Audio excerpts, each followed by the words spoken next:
Good morning. This week we'll be starting a new chapter in W.C. Crane's Theories of Development, Chapter 7, entitled Kohlberg's Stages of Moral Development. To begin, as you can see on our whiteboard, our learning goal today will be to understand how Kohlberg developed his scale and analyze his 6 developmental stages of how people justify behaviors.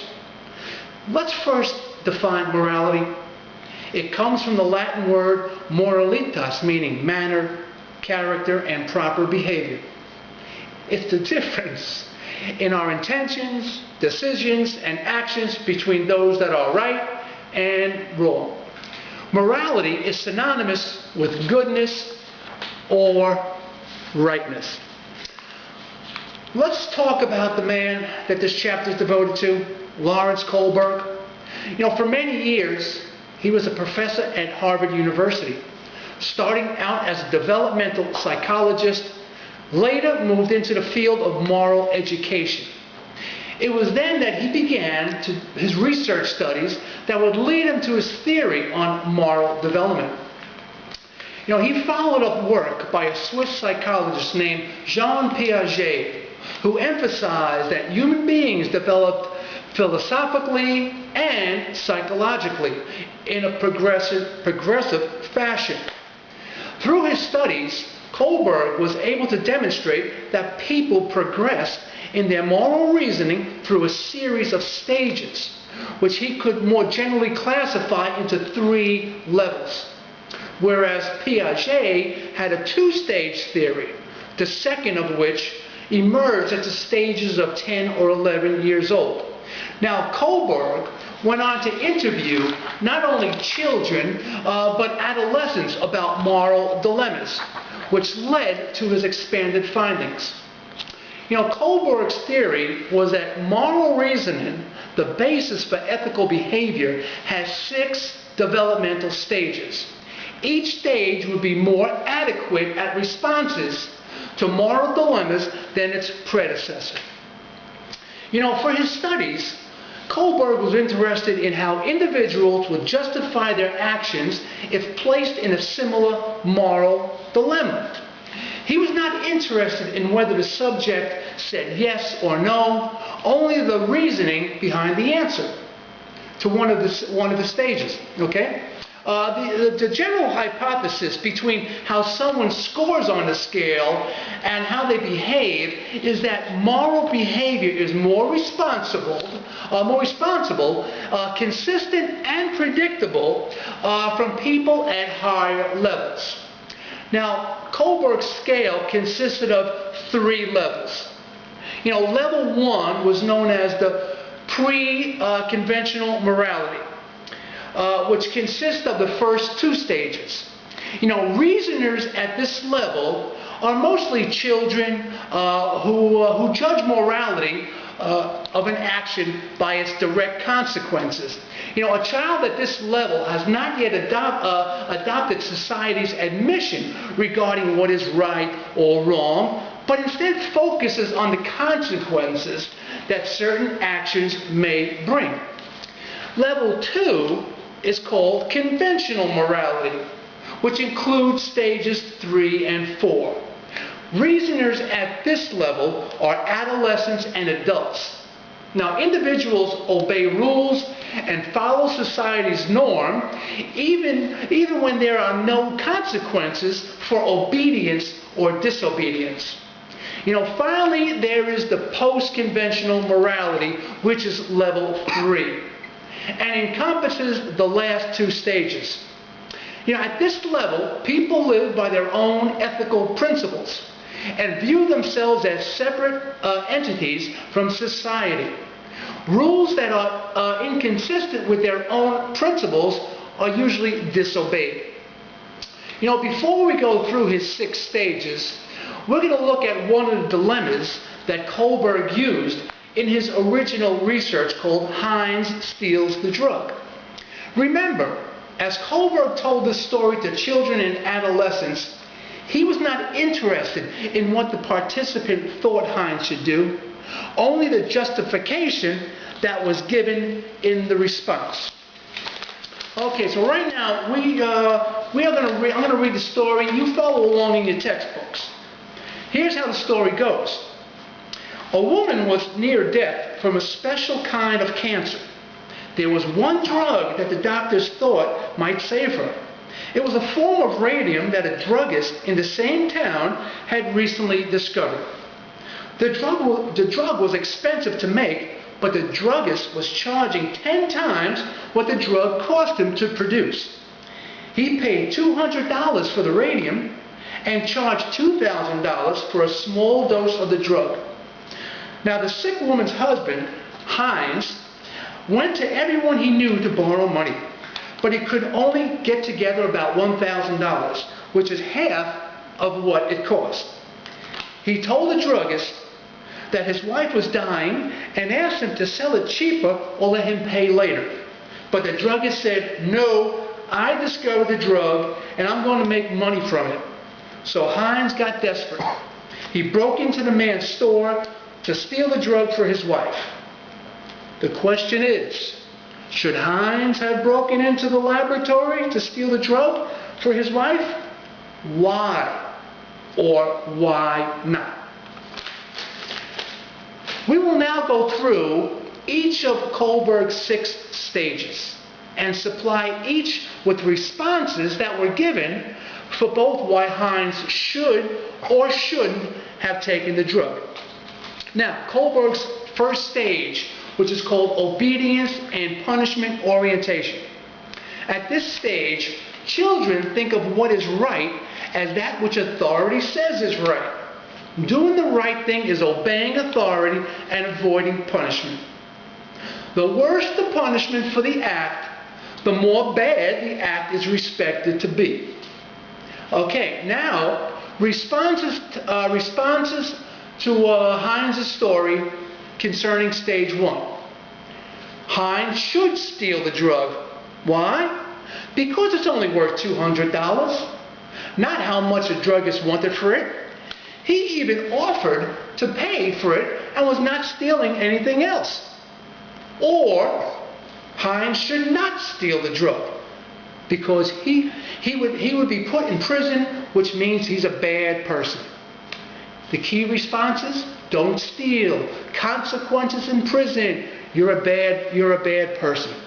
Okay, now we're going to go to stage 2, which is called individualism and exchange. Children are no longer so impressed by any single authority. They see there are different sides to any issue now. Their reasoning shows limited interest in the needs of others. Their actions have the purpose of serving their own needs or interests. They have the feeling of, what's in it for me? Okay? Now, responses to Heinz's story, which correlate with stage 2. Heinz should steal the drug because he'll be much happier if he saves his wife, even if he has to serve a prison sentence. Or Heinz should not steal the drug because prison's an awful place and he would probably experience anguish over a jail cell more than his wife's death. Here's the key points here: his own interest, prison is awful, what's in it for me, jail cell's worse than his wife's death. Okay, stage 3, Kohlberg stage 3, which is good interpersonal relationships. Individuals who are now entering their teens emphasize on being a good person.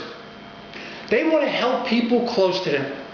They believe everyone should live up to the community values and have feelings such as love, empathy, trust, and concern for others. Responses to Heinz's story. For stage 3, Heinz should steal the drug because his wife expects it. He wants to be a good husband. Or Heinz should not steal the drug because stealing is bad and he's not a criminal. He tried to do everything he could without breaking the law. You cannot blame him. Key points here: be a good person. Stealing is bad. Have concern for others. Tried everything without breaking the law. Now we go to stage 4. which is maintaining the social order. Individuals at this stage shift their concerns toward obeying laws and respecting authority to maintain society as a whole. Even though their responses might be the same as children in stage 1, Kohlberg contends that children only feel what the consequence will be, whereas stage 4 respondents have a knowledge of the function of laws for society as a whole. Responses to Heinz' story for this stage? Well, Heinz should steal the drug for his wife, but also take the punishment for the crime, as well as paying the druggist what he is owed. Criminals cannot just run around without regard for the law. Actions have consequences. Or, Heinz should not steal the drug, because the law prohibits stealing, making it illegal. Key words again: obey the laws, respect authority, stealing is illegal. Now we're on Kohlberg's level 3, which is stage 5. Stage 5, social contract and individual rights. These individuals are concerned with the principles and values that make a good society. They believe in democratic process of changing unfair law for the improvement of society. They live by a social contract where people are freely work toward the benefit of everybody. Okay, responses here at stage 5. Well, Heinz should steal the drug because everyone has a right to choose life regardless of the law. Or Heinz should not steal the drug because the scientist has a right to compensation even if his wife is sick. It does not make his actions right. Okay? Here we have concern with principles and values. People work toward the benefit of all. Scientist has a right to compensation. Okay, now we're at the final stage, stage 6, which is called universal principles. Individuals here will define the principles by which agreement will be most just for everybody. A commitment to justice also has an obligation to disobey unjust laws.